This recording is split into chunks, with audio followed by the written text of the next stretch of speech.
Itu awalnya. Dari situ saya akhirnya merasa ya udah, saya harus menekuni ini, saya harus terjun di sini, saya harus banyak membantu masyarakat terutama yang mau pakai BPJS supaya jaminan yang sebenarnya sudah disiapkan oleh pemerintah ini bisa dimanfaatkan semaksimal mungkin sesuai dengan hak yang memang dipunyai gitu. Oke, nah terkait isu pemberitaan yang sedang diperbincangkan nih terkait gagal turunnya tarif BPJS. Nah, udah ada yang tahu belum? Itu kapan berlakunya, tarifnya berapa? Nah, Mbak Yuli bakal kasih info nih, berapa tuh Mbak Yuli? Jadi kemarin kan ributnya, BPJS naik lagi gitu setelah putusan MA dibatalkan gitu. Kalau saya bilangnya batal turun gitu. Sebenarnya sama aja ya. Kalau kata teman-teman saya tuh sama aja kayak antara mudik dan pulang kampung gitu. Jadi sebagian bilang naik, kalau saya bilang batal turun. Karena sebenarnya itu sudah naik dan itu sudah berjalan. Sebenarnya masyarakat sebenarnya sudah sempat siap juga gitu menerima ini. Karena ada pilihan-pilihan ketika memang kita tidak mampu, kita bisa memilih kelas yang lebih rendah. Atau katakan bahkan sampai kita katakanlah mengajukan untuk bisa mendapatkan fasilitas yang PBI, pemerintah bayar iuran gitu kan. Tapi ya inilah tadi, karena akhirnya ada pihak-pihak yang memang mungkin merasa nggak siap dengan kenaikan, merasa mereka sudah menjalani perawatan tapi akhirnya dibebankan dengan kenaikan ini, kemudian mereka mengajukan KMA dan ini dibatalkan, dan saya cukup agak sedih juga karena bukannya saya mendukung, maksudnya bukannya saya tidak memikirkan masyarakat kelas bawah gitu. Kalau bicara tentang masyarakat kelas bawah, saya ada di garis paling depan untuk membela mereka, terutama ketika di saat-saat mereka harus butuh pelayanan, saat-saat emergensi, itu semuanya bisa kita dapatkan. Nah, sebenarnya pemerintah negara itu sudah menyiapkan jaminan-jaminan apapun itu bentuknya gitu. Nah, sedih juga gitu karena ketika ini sudah berjalan tiba-tiba akhirnya diturunin lagi dan ini dinaikkan lagi karena memang sudah tidak bisa, maksudnya sepertinya BPJS sudah tidak punya solusi lain gitu. Jadi untuk menjaga kesinambungan agar ini terus berjalan jaminan ini, ya mau nggak mau mereka harus naikkan gitu. Karena persoalannya sebenarnya asasnya 3 ya BPJS itu. Proteksi atau pelindungan terhadap keluarga, kemudian juga gotong royong, yang sehat membantu yang sakit, kemudian yang ketiga itu kepatuhan. Nah, ini kepatuhan yang banyak belum ada di masyarakat kita. Jadi nilai tunggakan itu masih sangat tinggi. Jadi mereka punya BPJS tapi mereka tidak membayar dan akhirnya jadi tunggakan dan itu jadi masalah gitu. Jadi di sini kalau dari aku sih jujur aja ya, di saat BPJS tuh balik lagi ke harga semula, aku sih kontra. Karena selama ini kan cuma bayar aja, tapi dipakai juga enggak gitu kan. Terus di saat bayar lagi, gimana sih nih pemerintah? Kalau dari Mbak Yuli, pro apa kontra tuh? Saya nggak pro nggak kontra gitu. Jadi saya di sini sih berdiri ya, buat saya yang penting masyarakat itu sesuai dengan Undang-Undang Dasar ya, harus bisa mendapatkan pelayanan yang maksimal gitu. Jadi negara itu ya harus menjamin kesehatan dan kesejahteraan masyarakatnya gitu. Nah, kalau masalah tadi dibilang ada di posisi yang pro dan kontra gitu kan, di satu sisi kalau kita lihat emang bayar terus kan, tapi uang hilang. Makanya itu tadi dibilang asasnya 3. Asasnya adalah ini sifatnya proteksi, kemudian gotong royong. Nah, di sinilah gotong royongnya gitu. Jadi ketika kita membayar itu, kita berdoa supaya sehat, karena dengan kita sehat kita akan membantu yang sakit. Karena kalau dilihat dari apa yang sudah dilakukan oleh BPJS, berapa banyak yang terselamatkan. Buat sebagian orang mereka merasa BPJS jadi malaikat karena harus tiba-tiba operasi jantung, karena saya kena kanker. Zaman dulu nih punya tetangga saya itu kena kanker, itu jual rumah loh. Waktu itu sampai akhirnya rumahnya dijual tetangga saya, kemudian anak istrinya tercerai-berai gitu ya, karena sudah tidak punya tempat tinggal. Nah, sebenarnya era sekarang itu negara sudah membuat bahwa ketika kita sakit kita sudah tidak boleh miskin gitu. Makanya disiapkanlah jaminan ini, jaminan yang murah gitu kan, yang terjangkau. Kalau memang kita tidak mampu ya kita bisa mendapatkan hak kita untuk bisa mendapatkan jaminan yang gratis dari pemerintah. Itu ada sih jalur-jalurnya, prosedur. Jadi untuk ketika kita bilang tidak mampu, jangan kita bilang tidak mampu ketika kita satu hari bisa beli rokok berapa bungkus, atau kita bisa ngopi di kafe yang satu gelasnya 50.000 bahasanya gitu. Ini harus ada, memang ada asas kepatuhan sih dari masyarakat gitu. Oke. sih mau nanya apa? Saya lupa. Ada yang nanya nggak? Oh iya, aku mau kasih info ke teman-teman bagi kalian yang ingin menanyakan hal apapun terkait BPJS, ada kendala, entah itu atau keresahan BPJS, entah itu BPJS-nya udah nggak aktif, tiba-tiba ngebutin, kalian bisa tanyakan itu di kolom komentar di bawah sini, nih, nanti akan kita bantu jawab bersama pakarnya, bersama Mbak Yuli ini. Jadi jangan segan. Dan untuk teman-teman yang juga mau join, bisa banget nih live bareng kita sama Mbak Yuli. Nanti akan Mbak Yuli sharing atau konsultasi terkait BPJS. Mbak Yuli akan bantu untuk menjawab sebisa Mbak Yuli. Seperti itu teman-teman. Oke, kita lihat dulu apakah sudah ada yang ingin join. Apakah ada pertanyaan dari teman-teman? Oke, ini ada pertanyaan dari Lena Hashim 2020. Saya pernah lihat orang sakit pakai BPJS itu dipingpong kesana kemari. Padahal anaknya sudah harus dapat perawatan. Ini gimana ya Mbak caranya supaya kita bisa segera ditangani? Seperti itu. Makanya sebenarnya kita kalau mau pakai BPJS juga harus tahu kondisi gitu. BPJS itu memang memberikan pelayanan yang maksimal sesuai dengan alur yang sudah ditetapkan. Makanya itu ada yang namanya Paskes 1, fasilitas kesehatan tingkat pertama gitu. Jadi kita ketika sakit kita harus tahu dulu kondisi kita, jangan salah. Jadi ketika cuma batuk-batuk, pilek-pilek atau pusing-pusing, mual-mual sedikit, tiba-tiba kita langsung ke UGD rumah sakit besar, itu menyalahi gitu. Karena UGD itu memang disiapkan untuk kondisi-kondisi darurat yang memang ada kegawat daruratan. Ketika tidak gawat darurat, nah itu kita harus ke Paskes 1. Paskes 1 itu tingkatannya setara misalnya klinik, dokter mandiri atau katakanlah setara dengan puskesmas, rumah sakit tipe D gitu. Jadi kita ke situ dulu. Kalau di situ tidak bisa menangani, nanti kita akan dikasih rujukan untuk fasilitas yang di atas kita gitu. Jadi kita nggak boleh salah gitu. Ketika kita salah, jadi kita merasa ya kok BPJS kita nggak. Jadi kita cuman batuk-batuk pilek sedikit, kita ke UGD rumah sakit besar, dokternya bilang oh ini nggak apa-apa, dikasih obat, boleh pulang, tidak dirawat, dan ini harus bayar karena ini tidak di-cover oleh BPJS karena tidak ada kegawat daruratan. Langsung kita merasa wah saya punya BPJS tapi saya ditolak-tolak gitu. Nah, jadi kita harus tahu ketika emang sudah gawat darurat sekali, kita langsung aja ke rumah sakit besar. Banyak hal yang merasakan sulit itu kadang mencari ruang ICU, mencari tindakan operasi misalnya kecelakaan karena cedera itu kan biaya sangat besar kalau katakanlah serangan jantung. Nah, buat saya kalau yang sudah gawat-gawat kayak gini dan memerlukan tindakan besar langsung ke rumah sakit besar. Ya kalau saya sih rekomendasi ya kalau bisa juga rumah sakit pemerintah karena memang kenapa ya? Rumah sakit swasta itu kalau menurut saya kadang-kadang masih banyak yang setengah hati melayaninya.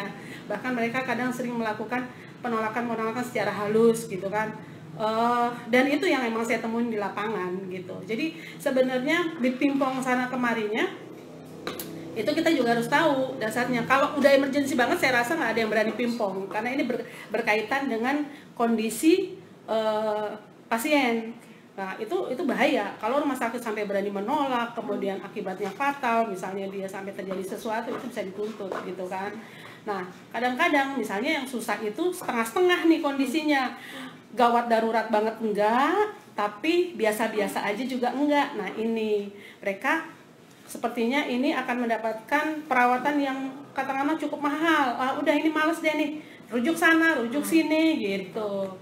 Coba kalau kita tahu caranya, kita misalnya emergency itu banyak yang tanya, emergency itu situasinya kayak apa sih gitu. Emergency itu kadang di UGD tuh ada, jadi dia ada banner, itu ada cedera, kemudian kehilangan kesadaran, nafasnya misal katakanlah mual, muntah, kemudian kalau yang paling gampang sih sebenarnya gini, ada demam, misalnya panas tinggi. Atau misalnya kita mual muntah terus nggak bisa makan, atau katakanlah kita nafasnya sesak, itu masuk banget kategori emergency gitu, penurunan kesadaran.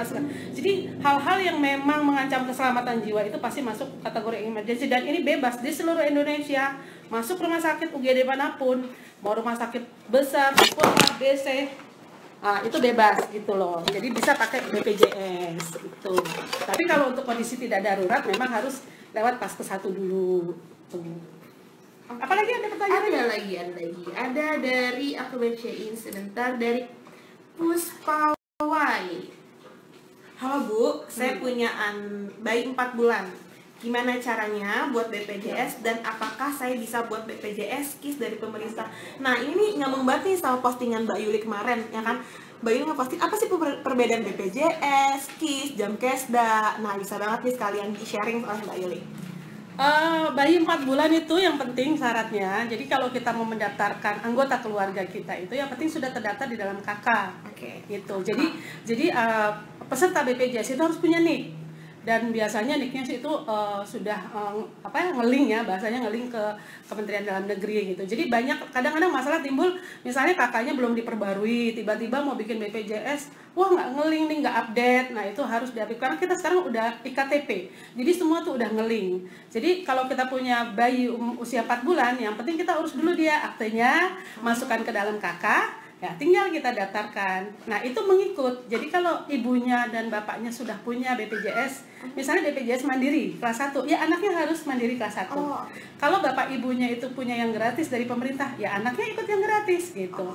Kalau bapak ibunya punya yang dari perusahaan, anaknya daftarkan ke perusahaan. Nah, untuk anak ini batasannya 3. Jadi ada keempat, kelima. Oh, nah ini 1, 2, 3 ya. 1, 2, 3. 1, 2, 3. Nah, KIS sama BPJS itu sama. Jadi sebenarnya yang namanya kartu mau bentuknya apa, yang paling penting adalah nomor. Karena ini ngeling. Jadi gini, pernah satu waktu saya punya cerita. Dia TNI, dia lagi dinas di Jakarta, keluarganya di Surabaya. Tiba-tiba pingsan. Kalau orang pingsan kan nggak bisa ditanya. Iya dong. Masuk UGD, yang bawa temennya. Sebenarnya temennya sudah nyerahin KTP. Yang namanya TNI di cover dong, dia pasti punya lah, karena kan dia dia bekerja dengan pemerintah itu dapat BPJS. Kalau dulu tuh bahasanya kalau angkatan itu apa ya, selain Askes mungkin ada deh pokoknya. Jadi TNI itu punya BPJS, pasti punya BPJS. Karena waktu itu yang bawa temennya, ini rumah sakit swasta sih, saya nggak usah sebutkan. Ditanya lah, ini mau bayarnya pakai apa gitu. Nah inilah kadang kejahilan atau kalau saya bilangnya kenakalan rumah sakit. Sudah tahu dia sudah kasih KTP, ketika rumah sakit itu memasukkan NIK, itu pasti sudah muncul. Sebenarnya rumah sakit udah tahu dia punya KTP, punya BPJS gitu. Karena yang sakit kan udah pingsan, nggak bisa ditanya gitu. Tapi apa yang terjadi, rumah sakit bilang, Pak ini mau bayar pakai apa? Akhirnya karena temennya yang bawa, ya udahlah pakai. Dia bingung, BPJS juga mau ditanya, nggak tahu kartunya di mana, didaftarkanlah secara umum. Begitu sadar besoknya marah-marah dong TNI ini, loh saya punya BPJS kok, jadi saya mau pulang suruh bayar 7 juta, saya lah dipanggil gitu. Dan clear karena sebenarnya itu pada saat mendaftar, ketika kita sudah serahkan KTP ataupun KK, itu sudah bisa kelihatan statusnya BPJS kita aktif atau enggak karena sudah ngeling gitu. Wow. Sama ya, BPJS sama KIS sama. Jadi yang penting kalau kita punya BPJS itu nomor. Jadi mau bentuknya yang seperti KTP warna hijau atau yang cetakan lama, itu semua sama. Yang penting isi datanya gitu. Jadi kalaupun hilang, kalau kita punya nomornya pun, kalau gawat-gawat kita tunjukkan aja, rumah sakit nggak boleh nolak itu gitu. Yang penting datanya sesuai dengan KTP kakak kita gitu. Nanti baru menyusul bentuk fisiknya gitu. Oke, ada lagi nih pertanyaan dari Rana Zaha. Kalau ada yang awalnya BPJS Mandiri lalu kena PHK, untuk BPJS-nya bisa dibayar oleh negara tidak? Bagaimana prosedurnya? Mandiri atau perusahaan ya? Kena PHK berarti mungkin dia perusahaan ya? Oke gini deh, buat yang tadinya kerja terus dapat BPJS dari perusahaan, kena PHK, akhirnya BPJS-nya nggak aktif. Nah ini hati-hati, banyak yang terlena karena merasa dulu udah punya BPJS, tiba-tiba dia berhenti, dia nggak urus. Itu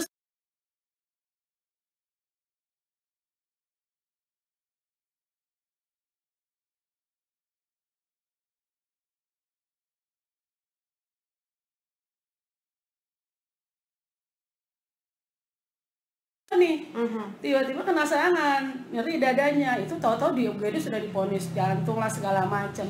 Nah dulu dia memang kerja, tapi karena udah lama kerja BPJS-nya nggak aktif dan dia tidak apa ya, mengabaikan lah ya, BPJS-nya nggak diurus lagi. Jadi pilihannya, kalau kita dulu kerja terus sekarang kita udah nggak kerja, pilihannya ya kalau kita memang mampu ikut yang mandiri, kita ikut yang mandiri bisa yang kelas 3. Tapi kalau nggak mampu ya kita bisa mengajukan yang gratis dari pemerintah. Tapi kalau yang gratis dari pemerintah ini Jadi ada itu yang PBI pemerintah BRN itu ada dana dari APBN. Jadi dulu zaman presiden itu mereka Pak Presiden meluncurkan Kartu Indonesia Sehat, itu dananya APBN gitu.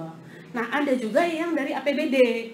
Jadi gratis pemerintah bayar iuran itu dari APBD. Nah, untuk Jakarta, kemudian Tangerang itu ada. Jadi memang buat masyarakat yang sudah tidak bekerja, dia tidak ada yang memberikan jaminan, ya bisa mengurus yang gratis gitu.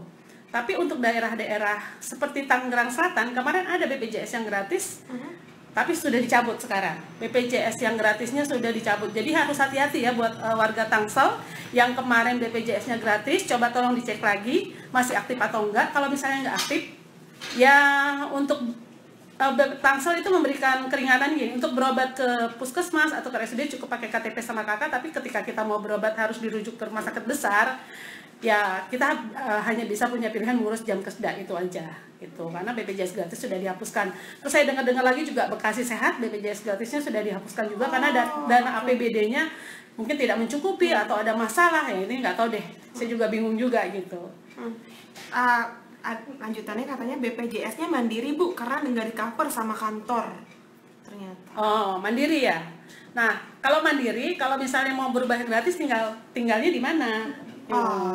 Gitu. Kalau yang APBN itu biasanya kita harus ke dinas sosial, kemudian mendaftarkan, karena yang mendata itu datanya ada di dinas sosial, siapa-siapa saja yang berhak mendapat BPJS dari APBN gitu. Nah, kalau dari APBD tergantung pemerintah setempat. Saya bilang kalau Tangerang Kota APBD-nya masih bisa menyiapkan BPJS gratis untuk keluarga yang tidak mampu, fakir miskin gitu. Kemudian DKI Jakarta juga gitu. Tapi kalau untuk Tangerang Selatan sudah dicabut, di Bekasi juga nggak ada, Depok juga sepertinya mungkin nggak ada. Nah, biasanya beda-beda memang. Mereka punya jaminan-jaminan khusus untuk fakir miskin dan tidak mampu ini macam-macam. Jadi di Jawa Tengah misalnya ada dana itu lain-lain, jadi ada yang berupa Jamkesda gitu, ada juga yang berupa dana tunai langsung. Jadi ketika sakitnya emergensi dan tidak siap secara pendanaan, itu misalnya mengurus dari ke dinas kesehatannya, nah itu ada yang produknya Jamkesda atau ada produknya bantuan secara tunai dan lain-lain gitu. Itu tergantung kebijakan dari pemerintah daerahnya ya. Oke. Ada pertanyaan lagi dari Rumah Quran Al-Bayan. Oh, jadi kartu BPJS bisa dipakai di seluruh Indonesia. Misalnya kartunya dari Kebumen dipakai di Jakarta bisa. Ini banyak masalah banget sih, teman-teman mahasiswa kan. Dia orang daerah, tiba-tiba datang ke Jakarta ngerasa tapi kan BPJS gue di sana, gue nggak bisa berobat dong, gini. Coba Mbak Yuli kasih solusinya. Kayak itu. Jadi BPJS itu kita mau buat dimanapun, kita mau dipakai manapun di seluruh Indonesia untuk kondisi emergensi, bebas ke UGD, ke rumah sakit tipe apapun. Emergensi ya. Ini yang memutuskan biasanya dokter yang tahu kondisi. Tapi sebenarnya kita secara kasat mata juga tahu emergensi itu kayak apa gitu kan. Kecuali untuk yang lewat poli, katakanlah sakit gigi, pusing-pusing aja gitu. Nah, ini ada aturan yang memang tertulis di BPJS kita. Jadi kalau paskesnya kita ke Bumen, ya kita bisanya ke Bumen. Tapi untuk kasus misalnya katakan kita sedang kuliah, atau kita sedang bepergian, atau kita sedang berlibur, untuk hal-hal katakanlah memang kita sakit yang tidak emergensi, itu masih boleh dipakai dengan maksimal batasan 3 kali pakai. Oh, boleh. Bisa. Saya misalnya gini, saya waktu itu BPJS saya Tangerang. Kemudian saya kan pindah ke Jakarta. Nah, waktu itu saya belum sempat. Jadi saya belum sempat mengganti BPJS saya itu pindah ke APBD di DKI. Nah, pada saat saya berobat ke puskesmas di DKI, padahal BPJS saya itu Tangerang, paskesnya Tangerang bisa, karena waktu itu saya baru sekali berobat. Dan di situ bisa melayani puskesmas ya, tapi hanya setingkat paskes 1. Jadi kita nggak bisa langsung ke UGD besar gitu. Oke, ada pertanyaan lagi dari ada respon dari Kak Puspawai. Baik Bu, terima kasih. Kebetulan suami saya TNI dan saya punya Yangkis dari pemerintah. Seperti itu. Mohon arahannya Bu, saya daftarkan untuk anak saya yang TNI apa dari pemerintah? Anak saya yang TNI apa dari pemerintah? Loh, kalau orang tuanya itu yang kan ini TNI, pasti dapat dari pemerintah. Orang tuanya sudah terdaftar dari pemerintah, keluarga TNI, anaknya pasti ikut. Tapi hanya sampai anak ketiga ya. sampai anak ketiga. Jadi ketika anak itu sudah 21 tahun atau misalnya dia masih kuliah 25 tahun tapi masih kuliah, itu juga masih bisa di-cover batasannya. Tapi kalau sudah lewat itu, misalnya kita anak pertama kita sudah 22 tahun dan dia sudah bekerja, itu tidak tercover, tapi nanti anak yang keempat bisa masuk. Jadi pokoknya jatahnya anak 3 aja gitu. Bisa ya. Jadi jatahnya anak 3 aja. Walaupun anaknya keempat, tapi kalau misalnya satu udah dewasa atau nggak sudah berumah tangga lagi, bisa dapat itu gitu. Pertanyaan lagi dari Diano Octavia Sari 9810. Suami istri kerja, istri PNS, otomatis suami dan anaknya kan BPJS ikut istri. Tapi suami juga dipotong dari perusahaannya. Memang kebetulannya begitu dari pemerintah atau bagaimana ya, Bu? Sebenarnya bisa salah satu. Jadi kalau kita memang sudah terdaftar di istri, kita kadang ada yang suami ikut istri gitu, atau misalnya istri ikut ke suami gitu. Cuman kan memang peraturannya jadi baku ya gini. Ketika ada suatu perusahaan, itu kan karyawannya terdaftar. Itu Kementerian Tenaga Kerja itu pasti ngecek kalau sampai tidak mendaftarkan, dan BPJS juga ngecek. Jadi semua perusahaan itu wajib mendaftarkan karyawannya. Nah inilah yang jadi masalah gitu, karena ini kan sifatnya personal jadinya. Kebetulan suaminya jadi kerja di perusahaan tapi istrinya juga PNS gitu, sama-sama dapat nih gitu. Nah ini mungkin bisa diajukan ke perusahaan, misalnya katakanlah, oh saya sudah ngikut ke istri saya gitu, atau istri saya sudah ngikut ke suami gitu. Itu sih masalahnya kalau yang kayak gini lebih di BPJS ke perusahaan ya, dia lebih tahu lagi gitu. Oke. Nih Bu Yuli, ada yang komentar, Septi Habibah, untuk Kabupaten Tangerang nggak ada KIS-nya. Coba Mbak Yuli boleh sharing kayak daerah-daerah mana, kayak misalnya atau Depok, Bekasi, Bogor. Kabupaten Tangerang memang nggak punya KIS.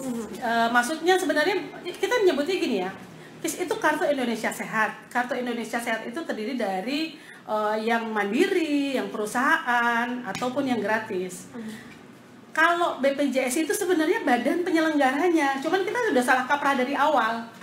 Jadi sama aja, kita bilang kakak itu kartu keluarga, padahal itu kan kakak bukan kartu, bentuknya lembaran kertas. Tapi dari awal kita bilangnya itu kartu keluarga, kartu gitu. Keluarga. Sama aja, kita dari awal udah terlanjur bilang ini kartu BPJS. Padahal yang namanya kartu itu sudah jadi satu. Jadi adanya Kartu Indonesia Sehat. Kartu Indonesia Sehat terdiri dari kartu yang mandiri, yang gratis, yang perusahaan gitu. Nah, kalau untuk Kabupaten Tangerang memang belum tidak ada program untuk yang dapat yang gratis. Tapi kalau kita mau ngurus, insya Allah misalnya yang dari APBN mungkin bisa kita mendata ke Dinsos. Kalau nggak bisa, untuk kondisi-kondisi emergensi mereka menyiapkan jam keseda. Tapi memang kalau jam keseda itu agak ruwet ya, karena kita harus buat SKTM dari RT, RW, kelurahan, kecamatan, dinas sosial, dan bla bla bla. Gitu. Tapi semua bisa diurus. Aku mau infoin lagi ke teman-teman, buat yang mau join live bareng kita, langsung konsultasi ke Mbak Yuli itu boleh banget. Tinggal diklik point request-nya, atau yang sudah masuk tapi tidak menemukan klik point request-nya, bisa keluar lagi, nanti masuk lagi, nanti keluar tinggal dulu diklik. Ya, keluar dulu. Iya, keluar dulu, nanti masuk lagi, nanti tinggal diklik point request-nya, nanti bakal bisa tetap muka. langsung kita klik request-nya. Kita lihat dulu ya, apakah sudah ada yang permintaan live sama kita. Oke.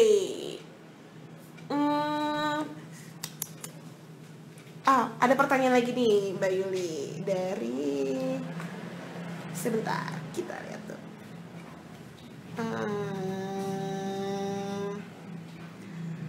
Kalau dari Lena Hashim 2020, kalau BPJS kita berapa bulan dibayar, kemudian kita sakit, apakah BPJS kita masih bisa dipakai? Oh, maksudnya nggak dibayar ya? Tunggak ya? Kayaknya. Nah, ini untuk tunggakan nih, banyak yang belum paham. Jadi BPJS itu kan aturannya, kewajiban kita adalah membayar setiap bulan sebelum tanggal 10. Tuh. Ketika kita misalnya lupa, atau mungkin juga lagi duitnya belum ada, tiba-tiba kita nunggak nih 2 bulan atau 3 bulan. Tunggakan itu tetap. Jadi kalau misalnya kita ambil yang kelas 3 misalnya, yang masih 25.000 satu kakak, misalnya 4 orang, itu kan berarti 100.000 lah ya, 100.000. Nah, ketika kita 2 bulan kita nunggak, ketika suatu saat tiba-tiba kita sakit nih, masuk UGD, tiba-tiba harus dirawat. Begitu dicek di rumah sakit, wah BPJS ibu nggak aktif, karena ada tunggakan. Iya, betul. Nah, itu kita cukup membayar aja. Tunggakannya itu bisa lewat ATM atau ke MAT ya, ke Alfamart, Indomaret ya. Kita bayar BPJS tunggakan kita itu nanti akan bisa langsung dibayar. Jadi 2 bulan ya kita bayar sebesar 2 bulan. Tapi itu baru tunggakan. Ada yang namanya denda. Jadi kalau kita nunggak terus belum kita lunasin selama 45 hari semenjak. Jadi gini, misalnya gini, kita nunggak 2 bulan nih. Terus kita udah bayar. Atau enggak, kita belum bayar nih tunggakan ini, tiba-tiba mau kita pakai baru kita bayar. Nah, itu batasannya adalah dari kita nunggak itu sampai kita bayar 45 hari dulu nggak boleh dipakai. Oh, oke. Jadi kalau misalnya kita nunggak 2 bulan, 2 tahun kita bayar, nah selama 45 hari nggak kita pakai-pakai, itu kita nggak kena denda. Tapi kalau kita nih nunggak 2 bulan, kita baru bayar, tiba-tiba besok kita masuk rumah sakit, dirawat, itu kita namanya kena denda. Denda ini bukan dendanya tunggakan kita, bukan. Denda itu denda rumah sakit. Jadi tergantung diagnosa di UGD. Biasanya tuh kalau tiba-tiba kita masuknya dirawat, terus misalnya ada tindakan yang operasi sesar atau operasi jantung, nah dendanya agak gede. Karena kan yang diberikannya itu juga fasilitasnya juga lumayan besar. Tapi kalau cuma dirawat-rawat biasa, demam berdarah biasa, dendanya nggak besar gitu. Jadi dendanya itu ada hitung-hitungannya, ada. Dan itu yang menentukan dari pihak BPJS.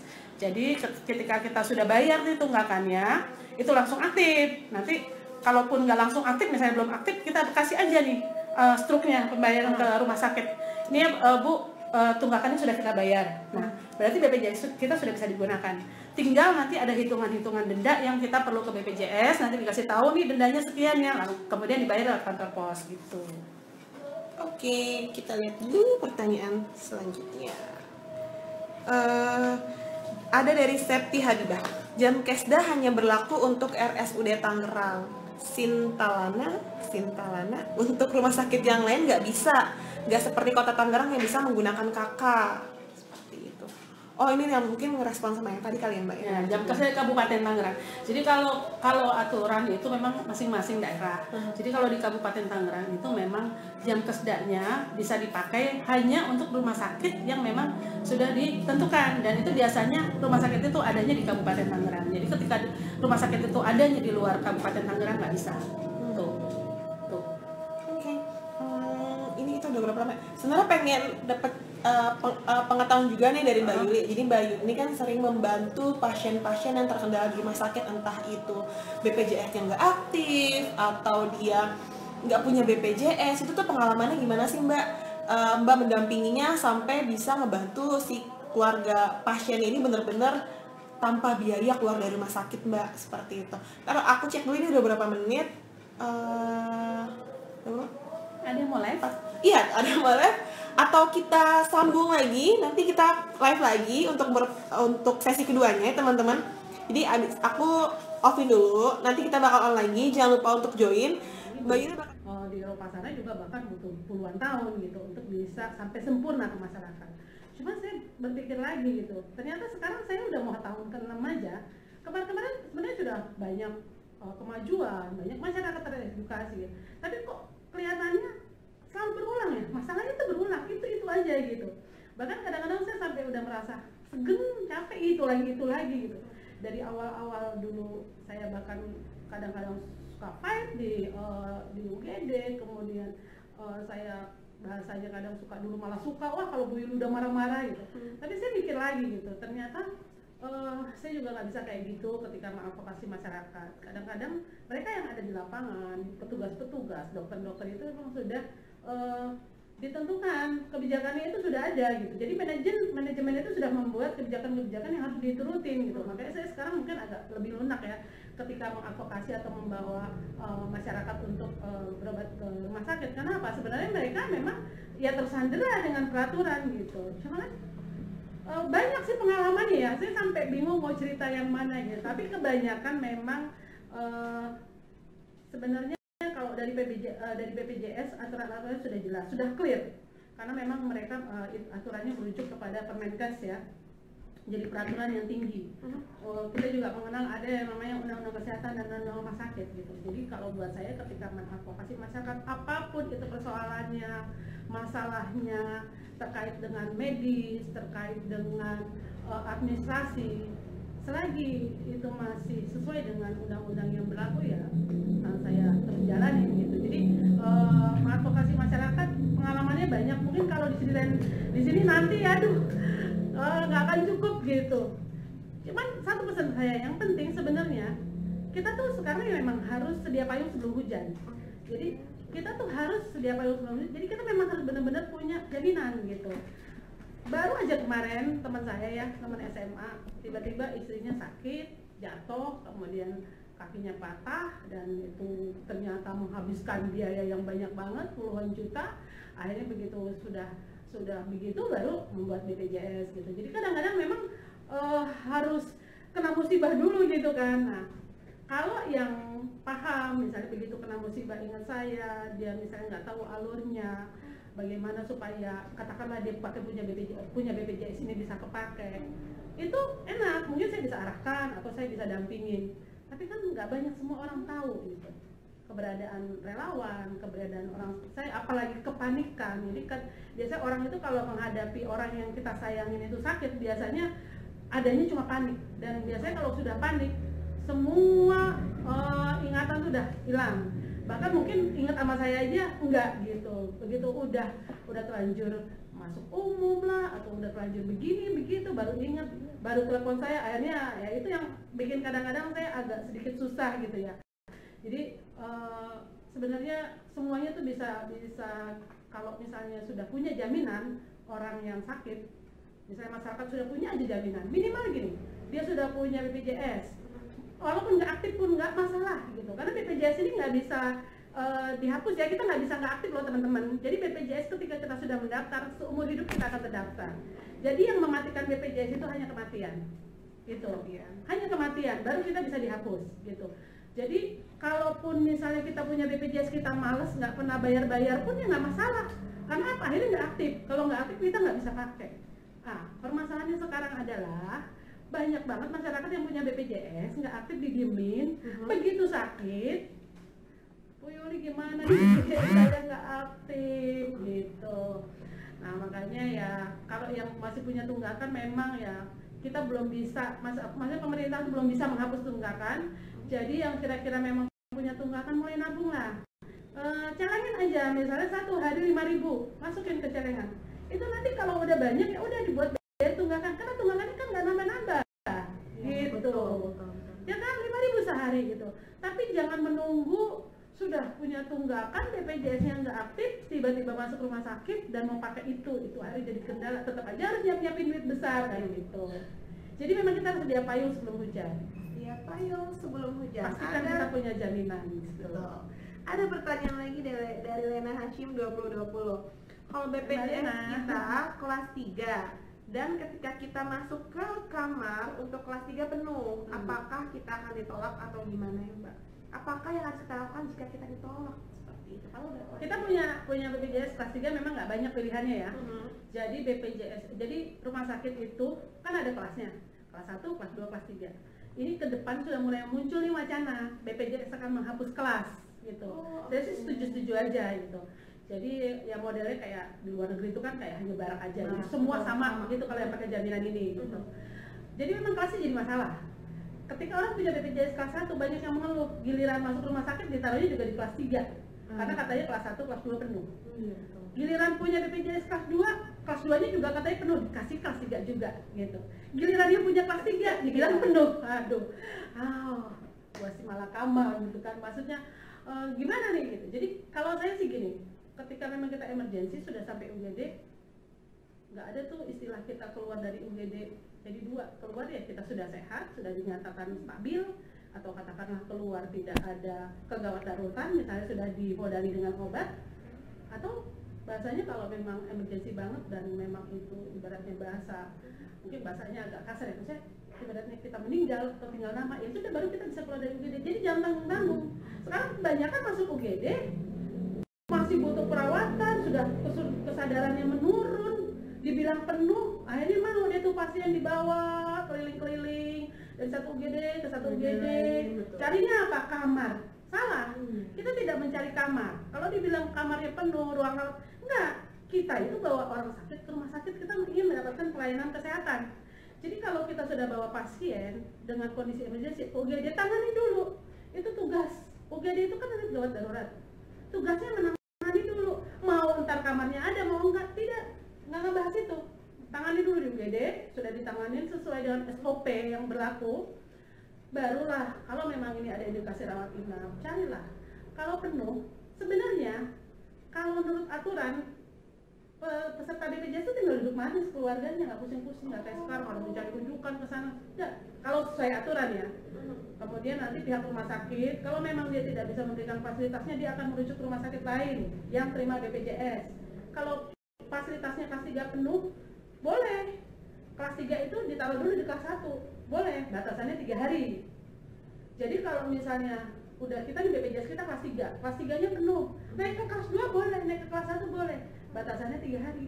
Kalau 3 hari itu kelas 3-nya masih penuh, ya rumah sakit kalau nggak mau ngasih fasilitas kelas 1, kelas 2-nya, dia harus merujuk kita ke rumah sakit lain yang ada fasilitas kelas 3. Jadi sebenarnya nggak ada yang sulit kalau sesuai aturan gitu.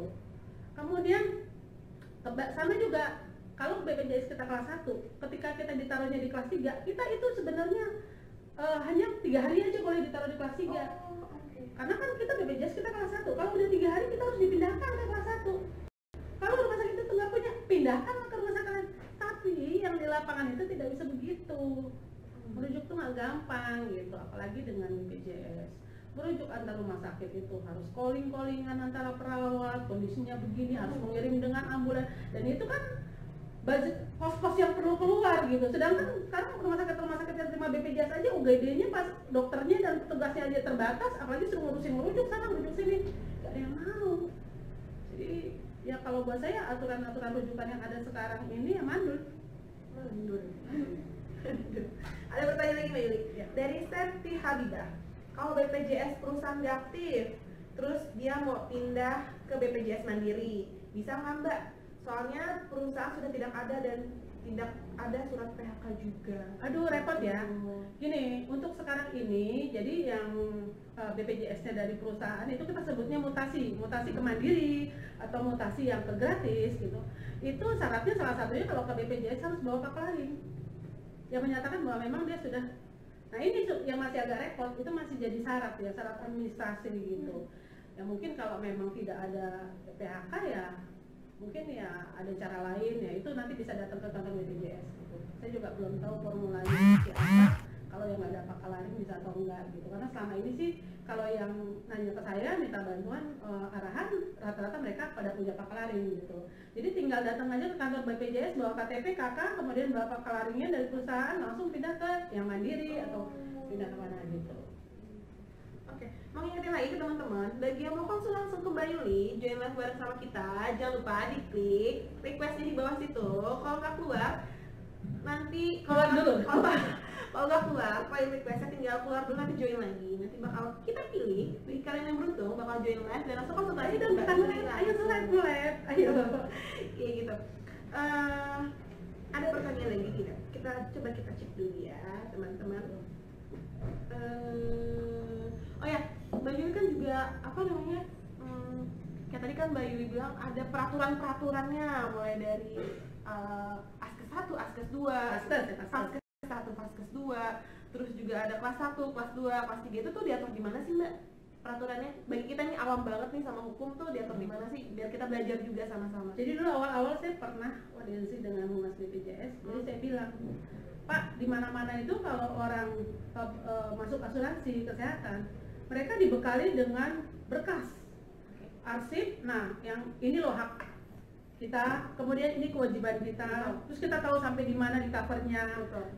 Terus kita tahu apa aja manfaatnya yang kita terima. Kalau BPJS kan enggak, karena ini memang program jaminan yang sosial bentuknya, banyak kendala. Jadi dulu saya dibilang kalau saya mau kasih masyarakat satu bundle, dan itu berapa yang perlu biaya dikeluarkan oleh BPJS untuk mencetak aturan-aturan gitu. Jadi sebenarnya ini salah satu apa ya yang jadi kendala gitu. Karena kan hak kita sebagai peserta BPJS itu selain kita dapat manfaat, dapat kartu, kemudian mendapat pelayanan, terus juga kita punya hak menyampaikan keluhan. Nah, ini salah satunya adalah kita mendapatkan informasi atau edukasi ini yang memang sangat minim. BPJS sampai saat ini masih hanya menyediakan lewat misalnya DKI Mobile, kemudian kita bisa telepon ke BPJS Care itu di 1500 Itu bisa konsul Mbak? 1500 400 bisa. Jadi dia ada banyak ya di sini. Jadi ada bisa untuk pendaftaran, kemudian perubahan data, layanan tanya dokter, konseling ya. Oh bisa. Bisa. Kemudian pemberian informasi dan penanganan pengaduan. Jadi memang BPJS masih nunggu masyarakat kira-kira siapa yang butuh silakan telepon. Tapi kita ketika dibekali kartu, cuma kartu, ya. Tapi kita nggak dibekali apa aturan-aturan gitu. Nah ini yang memang jadi kendala. Bahkan masyarakat sendiri pegang kartunya tapi dia bingung cara pakainya, itu banyak banget. Ada pertanyaan masih lanjutan dari Septi Habibah. Pasien saya sudah datang ke kantor BPJS, tetapi diminta surat CHK-nya. Akhirnya dia nggak bisa pindah ke BPJS Mandiri, Mbak. Gitu. Yang tadi tuh Mbak yang di PHK. Ini gitu. Kalau untuk urusan administrasi yang memang sudah sistem, saya nggak bisa ngomong banyak karena saya juga bukan orang BPJS, saya juga bukan pemangku yang ibaratnya punya aturan gitu. Dan memang ketika BPJS ya ketika aturannya sudah tertulis seperti itu biasanya mereka baku, ya udah. Jadi mau harus kita yang bergerak. Maksudnya mungkin kita menghubungi atau mencari gitu kan kantor lama, ya sebenarnya bisa membuat surat lah atau surat. Paling tidak gini loh, BPJS itu kadang-kadang butuh sesuatu yang legal. Jadi gini, misalnya katakan banyak nih yang masalah nih, terutama yang mungkin keluarganya tidak harmonis kemudian harus berpisah, bercerai. Ini banyak banget. Saya banyak banget nemuin ketika sudah bercerai kakaknya masih jadi satu, tiba-tiba salah satunya butuh, sedangkan kan kalau sudah bercerai kadang ya sudahlah masing-masing kan gitu. Nah kadang-kadang mereka masih gabung di satu. Nah itu sebenarnya bisa misalnya kita mau buat tapi kita hanya buat diri kita sendiri tapi tidak untuk mantan kita atau seperti apa, dengan menunjukkan surat cerai gitu. Jadi kadang-kadang BPJS itu memang membutuhkan legalitas hitam di atas putih gitu. Nah ini sistem yang sudah dibuat dan saya nggak bisa ngomong banyak gitu. Pertanyaan dari Denny Widyastuti. Kalau mau lahiran bisa nggak langsung ke rumah sakit tanpa bawa surat rujukan dari Paskes 1? Karena pernah dengar kalau lahiran di rumah sakit secara normal tidak di-cover sama BPJS. Makasih atas penjelasannya Mbak. Nah ini untuk lahiran adalah hal yang unik ya. Jadi ibu-ibu yang hamil itu kan bisa direncanakan kan? Hamil itu bisa direncanakan 9 bulan. Tapi hati-hati, kadang-kadang belum 9 bulan, tau-tau 7 bulan sudah brojol, kemudian anaknya prematur, butuh biaya besar gitu kan. Jadi hamil itu memang mempunyai sedikit perbedaan dari yang lainnya. Hamil itu adalah kondisi di mana sebenarnya bisa dibantu dengan Paskes 1 setingkat puskesmas, bidan. Jangankan bidan ya, dulu aja zaman dulu belum ada bidan, dukun aja bisa. Kadang-kadang orang lahiran sendiri juga bisa gitu. Jadi ada kondisi yang bahasanya sebenarnya ini mudah bisa dilayani di Paskes 1, makanya kenapa harus ke Paskes 1 dulu. Tapi ketika ada kondisi-kondisi yang tidak bisa ditangani di Paskes 1, misalnya katakan harus sesar, ada kelainan terhadap itu harus pakai rujukan, makanya pakai rujukan. Makanya kalau orang hamil itu selalu dibekali dengan buku pink ya bahasanya, buku pink itu data bayi gitu kan. Tapi yang namanya orang hamil, maksudnya yang dilarang cuma disuruh satu ke daerah itu misalnya, nggak boleh kemana-mana. Ketika misalnya kita lagi hamil, kita keluar kota, ke rumah orang tua, tiba-tiba yang namanya brojol itu kuasa Allah, kuasa Tuhan, tidak bisa direncanakan. Tiba-tiba katakanlah kondisinya emergensi, ini harus cepatnya ada tindakan mau melahirkan, entah itu normal ataupun sesar, datang ke yang terdekat dulu. Tidak peduli mau rumah sakit besar, walaupun itu nanti ibaratnya lahirannya normal, itu pasti di cover. Cuman kadang bahasanya mereka begitu, ibu ini kan rumah sakit besar, ibu paskesnya bukan di sini, ibu jangan mau menyerah gitu, karena kondisinya. Jadi ini lebih kepada kondisi itu tingkatannya emergensi atau masih bisa. Jadi kalau masih baru pembukaan 1 biasanya ya udah. Kalau misalnya lagi jalan-jalan di Jakarta, tapi ini masih pembukaan 1 nih, dokter bilang nih masih lama nih, besok lahirannya, ya udah pulanglah ke Tangerang gitu loh. Lahirannya di daerah asal, ke Paskes 1 dulu, ke rumah sakit yang memang alurnya sudah disiapkan. Jadi saya pernah nih nanganin kasus. Dia itu memang paskesnya di Jakarta Barat. Tiba-tiba dia lagi pergi, dia ke daerah Jakarta Selatan. di jalanan mules. Ya, masa iya suaminya udah mules kayak gitu, udah sampai nggak bisa berdiri, harus bawa ke Jakarta Barat yang jaraknya jauh. Nah dekat situ ada rumah sakit nih di Jakarta Barat, dibawa ke situ. Dalam waktu beberapa menit tiba-tiba sudah keluar normal, dan itu mereka bilang nggak di-cover oleh BPJS. Kaget kan, nah, bingung kan, orang nggak siap karena dia selama ini kontrol dari hamil pertama sampai hamil besar itu kontrol sudah pakai BPJS, tiba-tiba giliran lahiran, gara-gara lahirannya di Jakarta Selatan, BPJS harus dipakai gitu kan. Sampai ke saya datangin rumah sakitnya, saya berdebat di situ dengan dokter. Karena apa?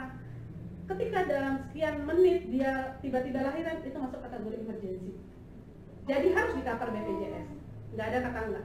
Jadi jangan mau dibohongin ya, sama rumah sakit nih yang bilang nih ibu hamil yang tiba-tiba lagi di jalan, brojol nih kuasa Allah ya. Kita nggak bisa tentuin nih, menahan ini gitu. Masuk aja rumah sakit bagus sekalipun. Saya nggak perlu sebutin rumah sakit mewah sekalipun, kalau memang emergency banget, bayi kita harus keluar masuk aja ke UGD-nya, kasih BPJS-nya, bisa di-cover. Wow, Karena itu menyangkut keselamatan jiwa ibu dan anak. Jadi ini kondisinya memang sedikit berbeda. Anak dan ibunya harus ditolong. Jadi kalau ada yang bilang nggak bisa di-cover nih, ini BPJS-nya di mana, paskesnya, ibu nggak bisa di sini, bohong. Saya agak bertutur karena banyak banget ini yang begini. Jadinya saya punya banyak anak angkat, karena begitu saya tolongin, aduh Bu Yuli terima kasih tuh udah Bu Yuli, jadi saya lahirannya bisa pakai BPJS. Ya udah nih ntar bayinya, untung nggak dikasih nama anak saya. namanya saking senengnya. Oh jadi ini anaknya Bu Yuli, ada yang bilang gitu, anaknya Bu Yuli gitu. Anaknya Bu Yuli gitu. Ini ada pertanyaan dari rumah Quran Al-Bayan. Ini kami punya santri dari daerah-daerah dan akan pindah ke Jakarta untuk nyantri 3 tahun. Lebih baik pindah BPJS-nya atau bagaimana Mbak Yuli? Kalau sudah terdaftar BPJS nggak perlu pindah. Tapi kalau untuk 3 tahun itu berarti kan dia maksudnya rujukan kan ada yang sementara misalnya berlaku 1 bulan, mendingan pindah paskes. Jadi ke BPJS, santri-santrinya pindah paskes di daerah di mana ada pesantrennya itu. Nah, cukup pindah paskes aja gitu. Nanti kalau misalnya mau balik lagi ke daerah asalnya ya nanti bisa dipindah lagi, kan itu jaraknya 3 tahun mama. Gitu. Oke. Karena waktu sudah sangat panjang kita berbicara Mbak Yuli. Nanti kita kayaknya ada sesi-sesi lah, ini bakal panjang banget ceritanya kalau ngomong BPJS, karena banyak banget kisah-kisah unik dari Mbak Yuli yang ditulis juga di sosial media. Mbak Yuli apa Mbak Yuli? Yuli Supriyati. Yuli Supriyati di Instagram dan Facebook ya Mbak Yuli. Jadi boleh juga follow akunnya Mbak Yuli untuk tahu informasi mengenai BPJS atau advokasi-advokasi terkait BPJS yang Mbak Yuli lakukan selama 6 tahun ini ya Mbak Yuli. Nah, apa nih? Makasih banget buat teman-teman yang udah join pada sesi Instatalk kali ini mengenai BPJS. Mau ngasih info juga teman-teman, jangan lupa untuk follow sosial media kami di @sahabatkiaici untuk Instagram, YouTube, dan Facebook, dan untuk Twitter di @sahabatkiaici_id. Buat teman-teman yang belum sempat nanya masih bisa lagi nggak nih nanya? Wah, sangat boleh. Nanti ya kita ketemu lagi ya. Betul. Teman-teman bisa banget komentar di postingan kita untuk topik selanjutnya di setiap hari Jumat. Insya Allah kita bakal setiap hari Jumat bakal live teman-teman. Jadi bagi teman-teman yang ingin tahu atau mempunyai keresahan terkait apapun, bisa banget kasih usulan ke kita topik-topik apa yang kita bahas ya teman-teman.